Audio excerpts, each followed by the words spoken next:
자, 말씀하신 거 최근 거래량 증가, 그 다음에 직전 거래가보다 상승 거래가 늘었다, 그 다음에 뭐 이해가 안 가고 뭐 띄우기 의심도 강하게 듭니다만 거의 하락했다는 신호가 아닐런지요. 자, 거래량이 증가한 건요, 늘 말씀드리지만 집값 하락기를 보면은 원래 거래량이 늘면서 하락폭이 커진다. 근데 지금 같은 경우는 오히려 하락폭이 작아졌죠. 요거에 대해서 벌써 바닥인가 사람들이 속을 수가 있어요. 그런데 부동산 주기라고 하죠. 보통은 이렇게 흘러가요. 그래서 완만하게 떨어지다가 점점 더 하락폭이 커지고, 그러다가 완만하게, 그러니까 하락폭이 커졌다가 완만해졌네, 바닥 아닌가, 이렇게 생각하실 수가 있는데 이게 일반적인 부동산 주기예요. 근데 우리나라에는 지금 어떤 일이 벌어졌냐, 여기서 요 시기가 언제냐면 2018년이었다. 원래 이 시기였어요. 근데 문제는 요때 코로나가 터지면서 요렇게 올라갔죠. 그러니까 지금 요렇게 요 부분이 급격히 빠진 거고, 그 다음에 조금 완만해질 수밖에 없는 거예요. 이렇게 빠지고 그 다음에 이렇게 완만하게 가겠죠. 그러니까 지금은 거의 요 시기라고 보시면 돼요. 그래서 보시면요, 거래량 사이트 한 두 개만 봅시다. 서울 부동산 거래부터 볼게요. 거래량 사이트 한 두 개만 볼 건데, 서울 부동산 거래를 보면요, 거래량이 많이 살아나서 1월 이제 거래량 거의 다 끝났죠. 1400건 1500건 언더로 나올 거 보이고, 1500건 언더로 나올 거로 보입니다. 근데 올해 4월에 1700건이었어요. 살아났어요, 부동산 시장? 아니죠, 다시 죽었죠. 물론 이때보다 거래량은 더 살아날 거다. 그래서 보시면은, 자, 2008년 9월에 글로벌 금융위기 터졌죠. 거래량이 바닥 찍다가 쭉 살아나죠. 이때 그래도 대득게 바운스 나면서 올라갔던 시기 아니냐. 이 정도는 돼야지 대득게 바운스도 나는 거고요. 좀 더 지나서 좀 바닥 다져갈 때도 볼까요? 한 2010년 중반부터 볼까요? 자, 아까 분명히 1000건대까지 떨어졌는데 지금 집값 하락하고 있는데도 5000건, 6000건, 7000건 나오죠. 경기도도 보시면은 뭐 2011년, 10년 이럴 때 볼까요? 자, 나올 때는 11,000건, 11,000건, 12,000건 이렇게 나오죠. 안 나올 때도 5,000건. 근데 2008년 글로벌 금융위기 터졌을 때 어떨까요? 로딩이 깁니다. 자, 나중에 합시다. 너무 길어, 로딩이. 이따 보고요. 그래서 왜 거래량이 늘어나느냐, 이 부분을 보실 때요, 집값을 산정을 할 때 내 돈 플러스 대출, 원래 보통 이렇게 사죠. 그러면요, 어느 정도 내 돈이 뒷받침돼줘야지 대출을 껴서 사는 게 원래 보통이에요. 이게 보통인데 20년, 21년에 무슨 일이 있었냐? 내 돈 플러스 대출, 이렇게 산 사람들이 많죠, 무리하게.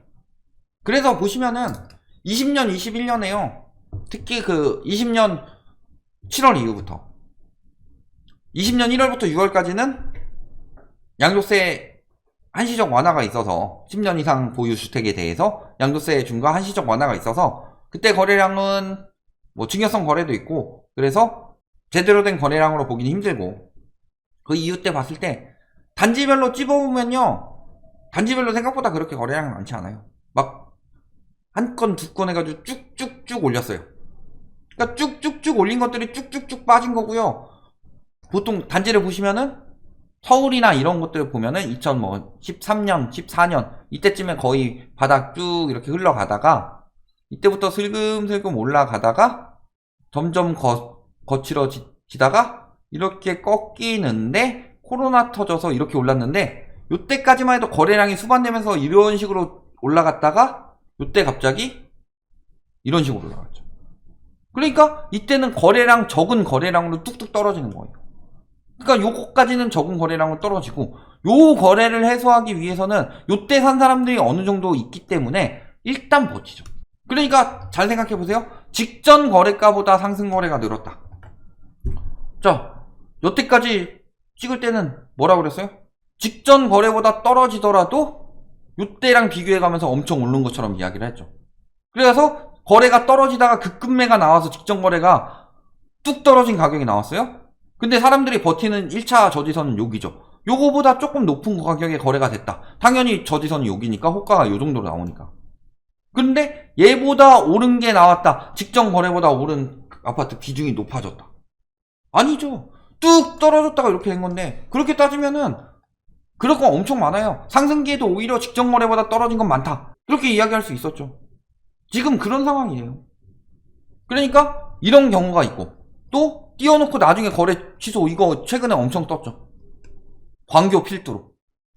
이거 엄청 많아요. 생각보다 굉장히 많아요. 그래서 집값 담합해서 띄우는 경우, 그 다음에 부동산에서 띄우는 경우도 있고요. 건설사에서 띄우는 경우도 있어요. 이게 꼬리가 안 잡혀서 그러지, 특히 지방 쪽 가면 그게 보이는 게, 서울 같은 경우는 워낙 거래량이 많으니까 잘 안 보이는데 분양이 되는 아파트가 있잖아요. 그러면은 그 주변 아파트들이 떨어지다가 갑자기 상승 거래가 한두 건씩 일어납니다. 주변 아파트들에. 그래서 떨어지는데 여기 분양이 들어온다. 그래서 분양가 한정해가지고 발표될 때쯤에 갑자기 주변에서 시세를 팍팍 띄우는 거래들이 몇 개가 따닥 떠요. 그러면은 그 단지는 싸 보이겠죠. 예를 들어서 주변 시세가 8억이에요.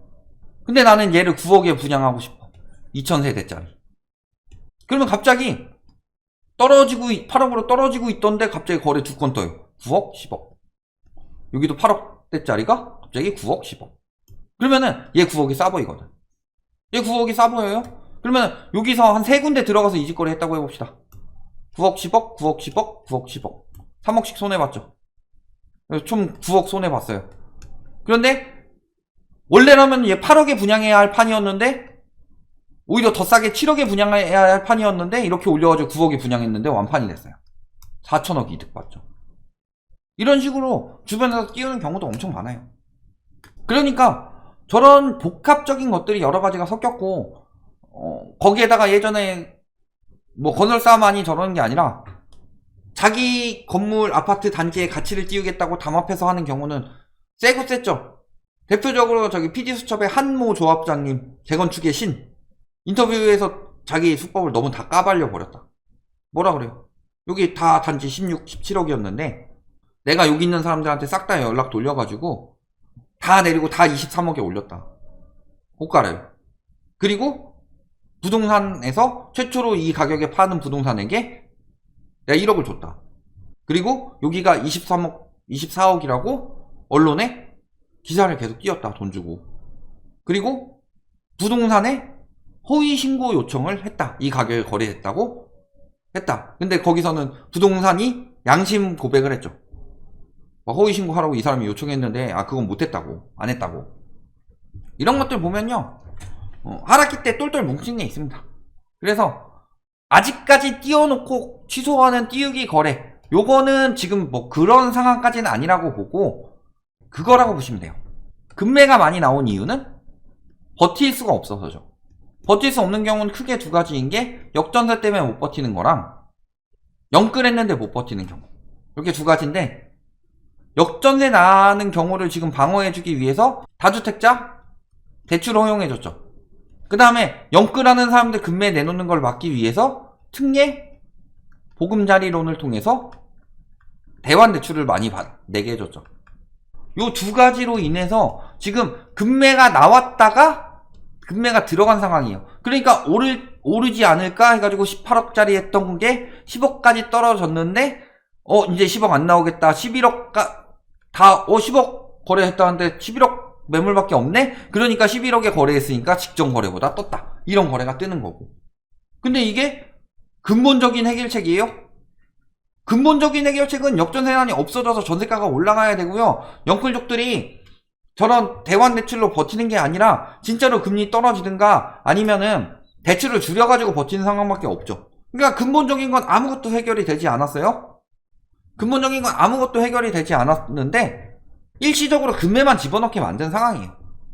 그리고 거래량이 올라가는 이유는 당연히 많이 떨어졌으니까 떨어지면 떨어질수록 살 수 있는 사람이 많다. 예를 들어 10억짜리 집을 살 수 있는 사람이 많아요? 8억짜리 집을 살 수 있는 사람이 많아요? 당연히 8억짜리 집을 살 수 있는 사람이 훨씬 많죠. 그러니까 가격이 떨어지면 떨어질수록 원래 거래량이 늘어나는 거예요. 원래 모든 하락장에서 그랬는데 이번에 DSR 규제가 들어가면서 못 사는 사람들이 너무 많아서 그 가격까지 떨어질 때까지 거래량이 개박살이 났던 거고, 앞으로 거래량은 조금씩 살아날 수밖에 없어요. 올해 하반기 정도 되면 거래량은 꽤 많이 살아날 거예요. 거래량은 꽤 많이 살아났지만 상승 거래로 집값을 상승시키는 상황이 아니고 집값을 하락시키는 상황이 이어지는 상황이 될 뿐이지. 그러니까 거래량 늘어났다고 해서 집값이 올라가냐? 이건 아니에요. 다만 집값이 떨어지기 직전에는 사람들이 살 수 없기 때문에 거래량이 극단적으로 한번 줄어든다. 그 시기를 거친 이후에 본격적인 하락장이 온다. 이거지 그 반대가 성립하는 건 아니다. 이렇게 알아두시면 되겠습니다. 그래서 벌써 집값이 오른다고 하는 건요, 말이 안 돼요. 지금 가계부채 상황을 보고 사람들 DSR 상황을 보고 실질소득 줄어드는 상황을 봐라. 될 수가 없다. 이렇게 보시면 되겠습니다.